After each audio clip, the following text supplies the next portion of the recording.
So artists are, let's give them a word, let's say artists are persnickety, or at least artists have the reputation for being persnickety. I'm talking about musical artists. I need to apologize to our music team. Performing artists, actors and actresses, and people who are in the visual arts. I'm not saying artists are persnickety, they just have the reputation for being persnickety. Case in point, there's a man by the name of Anish Kapoor. He is a British-born Indian sculptor, and Anish Kapoor owns the rights to a color. It is considered to be the world's blackest black, and he owns the patent to this color that absorbs 99.965% of all visible light, and only Anish Kapoor can use this color. No other artist on the planet can use this blackest black. Well, as you can imagine, Anish Kapoor, in his decision to hold a monopoly on this black, did not sit well with the rest of the artistic community, particularly a man by the name of Stuart Semple, another artist. And Stuart Semple developed what's called the world's pinkest pink. And he's made it available to all other artists on the planet except Anish Kapoor. And in fact, if you go on to Stuart Semple's website and buy a container of the world's pinkest pink for use in art, before you check out, you'll be asked to consent to this statement. Here it is. By adding this product to your cart, you confirm that you are not Anish Kapoor, that you are in no way affiliated with Anish Kapoor, that you are not purchasing this item on behalf of Anish Kapoor or an associate of Anish Kapoor. And to the best of your knowledge, information, and belief, this paint will not make its way into the hands of Anish Kapoor. Did I use the word persnickety here just a little bit ago? Well, in the Older Testament, the quintessential prophet was a man by the name of Elijah. Generations would look back and say, Elijah, that's the way a person follows God. But not only is Elijah considered to be the quintessential prophet, in the Bible, he's often looked upon as the quintessential picture of depression. It seemed like that he held the copyright to the blackest of black mental states, but unfortunately, he's not the only one who ever experienced that. And we're going to see it here in just a minute. You're going to see all the signs of depression. You're going to see the loss of appetite and the loss of motivation and the excessive self-pity. But let me say two things that are very important from the get-go about depression before we walk with Elijah through what he experiences. First of all, for those of you who deal with or have dealt with depression, depression does not mean you lack faith. A person can have very deep emotions, but it does not mean that you have a shallow faith. The second thing I would say is to those of you who have never experienced depression before, it's easy to put off an area of superiority and say, well, they just need to get over it. They need to pull themselves up by their bootstraps. I've heard people say that before. Then they themselves went into this time of depression and they came out the other side and they said, I had no idea. I will never say that again. Just because something is not in your realm of personal experience doesn't mean it isn't real, okay? And so we even see this man, Elijah, a man of great faith, who deals with a very dark depression. And so we're looking at 7 people in the Bible who said, God, I've had it, I've had enough, anxiety's too much, would you just take away my life? Elijah is one of them. So before we jump into 1 Kings 19, what I want to do is set this up. Elijah just comes off one of the highest highs, literally. On Mount Carmel, he has a showdown. He is a representative of God, and he has a showdown with all these prophets of Baal. Now, why would God's people, the Jewish people, not worship God alone? In fact, the first 2 commandments is, have no other gods before me and make yourself no idols. Why would God's people not obey that? Well, because of security. Because of wanting to make sure you have all your bases covered.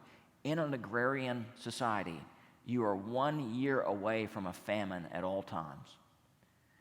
And so people were wanting to to make sure that they had covered all their bases. And yeah, we'll worship Yahweh, but we'll also worship Baal too, because this God promises fertility for our crops and our cattle and our children. So let's make sure we get all the bases covered, right? And Elijah said, if you really believe in God, then you're willing to put all your marbles in on him and forget about anything that's false. And so Elijah has this huge showdown with hundreds of prophets of Baal. That's a message in and of its own self right there. And Elijah comes out on top. So how could he, after such a high, experience such a low? Well, let's go back to our earlier idea of artists being persnickety. How many performing artists do we know that experience the high of a stage, but then only go back to crumple beneath the darkness of their own personal hell? In fact, many artists are known for taking their own lives. They shine bright, but their personal lives are dark. And we're not just talking about performing artists. It's all of us. We're capable of that. So after this incredible bright spot, Elijah sinks into this low, dark place. This is 1 Kings chapter 19. Now Ahab told Jezebel everything Elijah done and how he had killed all the prophets with the sword. So who are these people? Well, Ahab is the king of Israel, and he's a pretty weak character. He has no moral backbone. Jezebel, his wife, and you just hear that name Jezebel, you know she stands for no good, right? She is the amoral force behind the throne. It's interesting. From 1950, statistical analysis was done. From 1950 to 2012, there were 94 recorded hurricanes. Those who were named after males and those who were named after females, those storms were compared, and it seems that the female storms killed more people than the male storms. And then the question was asked, why? Well, it seems a male storm seems to be more threatening and more ominous, right? And so people will take more precautions, but a female name sounds more passive. And what harm could they do, right? And so people don't take adequate precautions against storms named after females, and more damage is done. Well, Jezebel was a storm all of her own. And she was about to push the full weight of her force down upon Elijah. So Jezebel, verse 2, sent a messenger to Elijah and say, may the gods deal with me, be it ever so severely, if by this time tomorrow I do not make your life like one of theirs. She gives Elijah 24 hours to leave town. She knows where he is. She sends a messenger. You got 24 hours to leave, or I will kill you. And then it says this, Elijah was afraid, and he ran for his life. So here we're about to see Elijah degenerate, spiral down into a deep, dark depression. And here's what happens. When he came to Beersheba, and by the way, I want to note, this is not a geography lesson today, but here if you have the nation of Israel, the very top is Dan. That's the northernmost city. At the very bottom is Beersheba, okay? So it would be like us saying, if we wanted to talk about the United States, we would say, from coast to coast, from LA to New York. Well, in the Bible, you often hear from Dan to Beersheba. So Elijah goes, I find it interesting that he goes south. He gets just about as far south as you can go without leaving Israel. He gets really low. So I want to ask a question here. And I asked this question last week with a different word, and I'm going to ask it again in another way. So last week I asked, is there something you're consistently doing that causes anxiety to go up in your life? And we talked about several things that we do, if we just stop and think about it. If I do this, my anxiety goes up. Well, don't do those things. So let me ask this question and change the words just a little bit. Is there something you consistently do that causes you to spiral down into depression? Is there something in your control that you are doing that doesn't cause your anxiety to go up, it causes you to spiral down into depression? Can I mention a few? Social media might be one of those triggers for you. Listen, I wish I could say I'm all pious. I've shut down all my social media accounts. What I do through the church's social media accounts. I'd like to say it was for holy purposes that I did that. And you know, part of it is I just wanted to keep a cleaner mind. But here's the truth. I'm an envious person. That's something that I wrestle with. I am a petty, envious person. And if I see somebody else having more fun than I am, I don't like them. I mean, if you want to know my real person, that's who I am. That's the sin I wrestle with, right? And so, for my own mental health and not to feel down, I completely got off social media. And I'm not telling you to do that, although I will say, come on in, the water's fine. Maybe you need to moderate your social media, because as you consume too much of it, it causes you to spiral down into a state of depression. You may self-medicate. That may be something in your control. Now, I said last week, if you need help with medications, please do that. Find a reputable doctor. Self-medicating is another matter. And sometimes we do it by going to Dr. Green. Sometimes we medicate through prescription drugs, too many prescription drugs, or alcohol. Listen, this is a big deal in our culture. We all know this. There are people in our church who self-medicate every single day. What happens is that depression will not go away. That problem will still be there. Temporarily, you'll have a little bit of a break, but it's going to come back on the other side when that medication or the alcohol wears off, and it's going to come back with interest, okay? That may be another thing that you're consistently doing that is causing you greater depression. Please get some help.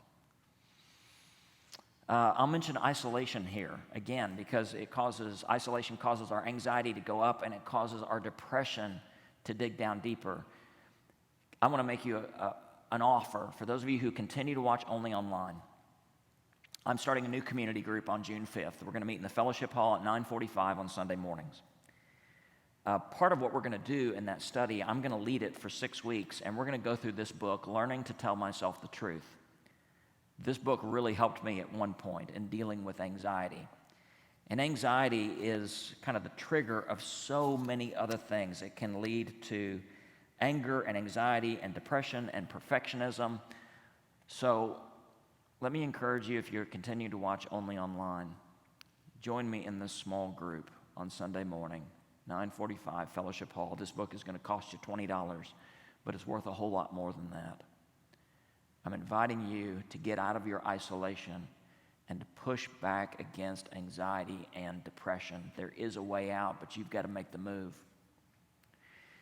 Another thing that might cause your anxiety to consistently go up and cause you to go deeper down in depression is an over-focus on your circumstance and being too focused on yourself, right? Excessive self-pity. And that's exactly what we see Elijah do here. Notice how many times he uses the word I in this. He went to Beersheba to Judah. He left his servant there. Again, he goes into isolation while he himself went a day's journey into the wilderness. Elijah came to a broom tree and sat down and prayed that he might die. God, I've had enough. I've had enough, Lord. Take my life. I am no better than my ancestors. Then he fell down under the bush and fell asleep. Focus on his own circumstances, on himself, excessive self-pity drove him deeper down into this state of depression. In Mumbai, India, they've established some no selfie zones. And in fact, one Washington Post article says that in the last couple of years, about 250 people have been killed while taking selfies, mostly while they're driving or when they're near the edge of a cliff or when they're in water. When we focus on ourselves, it becomes dangerous and it becomes deadly. So how did Elijah get out of this, right? This is the hope we need. And so far in the message, I've just taken you down, down, down, down. Okay, here we're at the bottom. I've had enough. Take my life, Lord. I am no better than my ancestors. By the way, what he means by that is all my ancestors are dead, and yeah, I'm making just about as much difference as they are right now. Okay? So this is in the middle of verse 5. At once, and he fell asleep, an angel touched him and said, "Get up and eat." So he looked around, and there by his head was some bread baked over hot coals and a jar of water, and he ate and drank, and he lay down again. The angel of the Lord came back to him a second time and touched him and said, "Get up and eat, for the journey is too much for you." So he got up and ate and drank, and strengthened by that food, he traveled 40 days and 40 nights until he reached Horeb, the mountain of God. And there he went into a cave and spent the night. So I want to talk about some physical things here, and then we'll talk about the spiritual things. You would not dream with your car of expecting it to run if you did not put gas and oil in it. Unless, of course, you have an electric car, different matter. But the old combustible engine, you would not expect it to run unless you put in the right fuel and the right lubricant. Listen, we are spiritual people, and we have a physical body. And those physical and spiritual components are deeply connected. Why would we expect our spirit to function properly if we don't take care of ourselves physically? We need the fuel of good food. We need the lubricant of sleep and exercise to keep things running as we should. I'm not trying to give you health advice.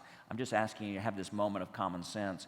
Here's a moment where Elijah is at a spiritual low point, and the first thing God does is he takes care of his physical needs.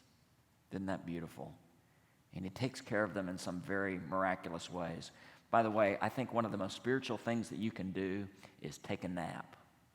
NASA has recently come out, they've done a study, and they said the ideal nap lasts 26 minutes. So maybe you just need to rest and eat some nutritious food and get moving and allow God to refresh your spirit by first starting to refresh your body. Then, strengthened by this physically, he makes a spiritual pilgrimage to Horeb, the mountain of God. Now, here's where I really want to sit on for just a moment. The similarities between Elijah, who we're looking at this week, and Moses, who we looked at last week. So Moses was the lawgiver. Elijah was the law enforcer. He was trying to get people to worship only one God and to have no idols. Moses spent 40 years in the desert. Elijah spent 40 days crossing the desert. Moses was sustained by manna here. Elijah was sustained by food for this journey. Moses asked at one point, "God, I want to see you." And so he went into a cave, into a cleft of the rock, and it's believed to be the same cave that Elijah goes back to. And here's the greatest benefit of depression. Depression may be the very tool God uses to spark in you that desire to encounter Him. To finally get to that point where you say, "I cannot handle life on my own. I must see God." By the way, I think this is really cool. Jesus, when he reached a low point in his life, he was getting ready to go to the cross. He goes to the Mountain of Transfiguration. There he changes in his appearance, and two people appear next to him, Moses and Elijah. Isn't it interesting that two people during their lives, they asked God to take their life, and now they're talking to Jesus, who is about to give his life. I don't know what to make of all that yet, but I do know that depression is a tool that God can use to bring us to himself. So Elijah goes to Mount Horeb, and this is one of the most beautiful scenes of meeting with God in the entire Bible. Verse 9, "And the word of the Lord came to him, 'Elijah, what are you doing here?'" By the way, great question. What are you doing here? He replied, "I have been very zealous for the Lord God Almighty. The Israelites have rejected your covenant. They've torn down your altars. They put your prophets to death with the sword. I'm the only one left, and now they're trying to kill me too." The Lord said, "Go out and stand on the mountain in the presence of the Lord, for the Lord is about to pass by. Here I come." Then a great and powerful wind tore the mountains apart and shattered the rocks before the Lord, but the Lord was not in the wind. In the wind there was an earthquake, but the Lord was not in the earthquake. And after the earthquake came a fire, but the Lord was not in the fire. And after the fire came a gentle whisper. When Elijah heard it, he pulled his cloak over his face and went out and stood at the mouth of the cave. I want to stop here for just a moment because, again, there's some similarities here between Moses and Elijah, that all the things God did in Moses' day, the wind that parted the Red Sea, the earthquake that swallowed up God's enemies, the fire that led the Israelites through the desert, all those tools, the earth, wind, and fire, and yes, I guess God does love 70s music. All that happened again, but God was not in any of them, telling us that maybe the way God's worked in the past is not the way He's going to work in the present. God never does anything always except love us. So the way God worked in the past is maybe not going to be the same way He works in the present, because I'm sure Elijah would love to have a big wind come through and change things and open a new way. I'm sure he would love to have a fire lead him. I'm sure he would love to have an earthquake come and swallow Jezebel up, but that's not going to happen. God's working in a new way, and instead of moving in spectacular ways, maybe God is going to work in some simple ways. He came to him in a gentle whisper. I am absolutely convinced we live in a loud world, don't we? And if we're going to be children of God in this time, I believe His voice will be heard only by those who for a while are still and quiet and listen. As a part of this anxiety study we're going to do on Sunday morning in a few weeks, I'm going to be teaching with this something called contemplative prayer. You know, I wonder, we talk to God so much. You know, we have so many words. We come to Him with our request. We hurry in and hurry out. And I wonder if God's just going, well, I had some things to say and you didn't listen. Contemplative prayer is just taking time a few times a day to be still, to be fully present where you are, to understand that God is present right there in the room with you, and then you just listen. It's listening prayer. And I wonder how much of our anxiety would dissolve, or how many of our problems would be put in perspective if every day, for just a short time, we listen to God. And then we'll learn how to listen to Him all day, every day, that we continue to experience His presence, whatever the pressures may be. And as Elijah heard this still, small voice of God, maybe God is not going to be working in some spectacular ways. Maybe He's going to work in our lives in simple ways. By practicing the present moment, practicing the presence of God, and practicing the presence of people. Verse 14, I've been zealous for the Lord God Almighty. He has His speech. The Israelites have rejected your covenant. They've torn down your altar. They put your prophets to death with the sword. I'm the only one left, and now they're trying to kill me too. So the Lord said, go back. Go back the way you came. There's been an interesting study done on complaint in the Bible, and we can talk about Ruth and Jeremiah and Moses and here Elijah. It seems whenever somebody complained to God, He didn't answer. It's just kind of the nature of, yeah, okay, I've heard you. Now here's what I want you to do. And I think that's a great example of, sometimes we want our feelings to change. And once our feelings change, then our actions will change. No, the way it often works is God calls us to change our actions and our feelings will follow. So God doesn't answer Elijah's complaint. He said, and maybe giving Elijah a job is the answer. I still have something for you to do. So regardless of how you feel, I want you to be obedient to me. Go back the way you came. Go to the desert of Damascus. When you get there, now all this is going to seem strange to you, but just hang on. When you get there, anoint Hazael king over Aram. By the way, Aram was an enemy of Israel. So I want you to go to the enemies, and I want you to anoint and appoint a king. Also anoint Jehu, son of Nimshi, king over Israel, to replace Jezebel and Ahab. Oh boy, that's not going to go over well. And then anoint Elisha, son of Shaphat from Abel Maloah, to succeed you as prophet. Jehu will put to death any who escape the sword of Hazael, and Elijah will put to death any who escape the sword of Jehu. Yet I reserve 7,000 in Israel, all whose knees have not bowed down to Baal and whose mouths have not kissed him. So God gives Elijah some simple things to do. He gives him something to do internationally by going to Aram. He gives him something to do nationally by appointing a new king of Israel. And he gives him something to do spiritually. None of these in and of themselves are spectacular. They're rather simple. But what do? 1 foot up, 1 foot down, that's the way to London town. We do the next right thing.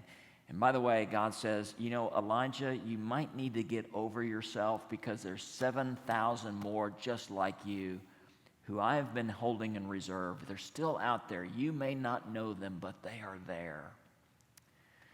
So I had this interesting little train of thought this week. First I came across a great illustration to end with, that you take a can of Coke, if you have a swimming pool outside, or, if you don't, go to your neighbor's swimming pool. Take a can of Coke, throw it in. That can of Coke's going to sink straight to the bottom. Then you take a can of Diet Coke, throw it in the pool. Guess what? It's going to float. Same volume, same kind of container. The only difference is the substance inside of it. Coke has sugar and Diet Coke has a sugar substitute. And because of what's inside, one sinks, the other floats. You see the parable there? It's not about the circumstances around us. It's about what or who is inside of us. I invite you today to have Jesus in your life, to experience the power of the Holy Spirit. And when life wants to suck you down, you continue to be buoyant, not because of your circumstance, but because of who Christ is. And that story kind of mentally tagged another story. This is not a swimming pool, this is an ocean. Oceanographers use a round submarine called a bathysphere. Bathos means deep in Greek. And so this round vessel can go down to the deepest parts of the ocean, and that extreme pressure won't crush it because it has a steel plating several inches thick. But when the bathysphere gets down to the ocean floor and it kicks on its lights, it sees these little subtle fish that are darting around in the deep. Thin fish, thin-skinned. But they've learned how to create a pressure in themselves equal and opposite to the depths of the ocean, and so that's how they keep the ocean depths from crushing them. You know what? In a loud pressure cooker world, you can either develop a thick skin, or you can have some substance inside of you that is equal to or greater than the pressure that wants to crush. Oh, listen, we've had it again this week. More bad news from Ukraine. School shootings in Texas. The election cycle is heating up again. Southern Baptist controversies emerging. There's so much pressure, and we can develop a thick skin, a calloused soul, or we can have somebody in our lives who is in us that helps us stand up under all of these pressures. And I believe that someone wants us to hear his still, small voice. If you don't have Jesus in your life, you're all alone. Say yes to him. If you do have Jesus in your life, you need to remember that he is more real than any of these things outside. That he is king of the universe and king of your life, and he has you. And so here's the memory verse I'm going to give you this week. Elijah went down to Beersheba. He got low. Memory verse I'm going to ask you to put in your heart and mind and to use as a reminder of God's reality is Psalm 121, 1 and 2. These are songs of ascent, songs of going up. As the Israelites would go to Jerusalem every year, they would go up to Jerusalem.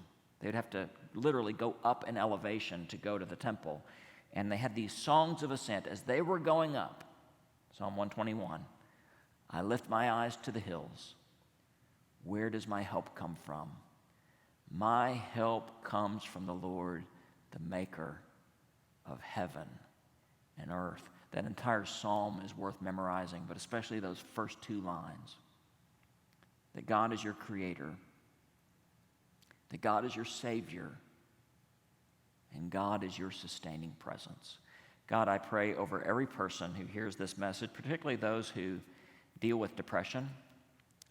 Thank you that deep emotions are not a sign of weak faith, but we need to deal with these emotions, and perhaps you've even given this depression as a very unusual gift, and I'm hesitant to call it that, but maybe it's what we need to seek you, to listen to your still small voice, and that when we get low, we can lift up our eyes and remember where our help comes from, that our help comes from you, the maker of heaven and earth.